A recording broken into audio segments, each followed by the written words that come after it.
महापालिकेच्या प्रभाग क्रमांक 8 मधून भाजपाचे संपूर्ण पॅनेल विजयी होणार असल्याचे भाजपाच्या पदाधिकाऱ्यांनी म्हटलंय।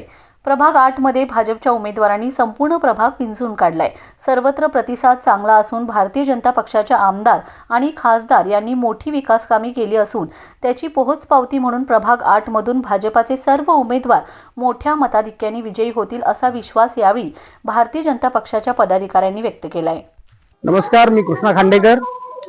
मी भारतीय जनता पार्टीचा शहर जिल्हा उपाध्यक्ष म्हणून काम करतोय आणि माझी पण उमेदवारी होती, पण पक्षानं जो आदेश दिलेला आहे त्या आदेशाचं पालन करणार आणि आम्ही ह्या चारही उमेदवारांना जास्तीत जास्त मताधिक्यानं निवडून आणण्याची जबाबदारी आमची भारतीय जनता पार्टीने आमच्यावर दिलेली आहे आणि त्या पद्धतीने आम्ही काम करणार आहे। अ गटातून अनुसूचित जाती दीपक कृष्णा वैदंडे, ब गटातून इतर मागासवर्गीय महिला सौ योगिता राठोड, तसेच सर्वसाधारण महिला मधून मीनाक्षी पाटील व ड गटातून सर्वसाधारण पुरुष मधून संजय पाटील यांना पक्षाने उमेदवारी दिलेली आहे। तरी वार्ड क्रमांक 8 मधून आम्ही सर्वजण भारतीय जनता पार्टीचे काम अतिशय जोमाने आणि ताकदीने करत आहे आणि नागरिकांचाही आम्हाला तितकाच मोठा प्रतिसाद मिळत आहे।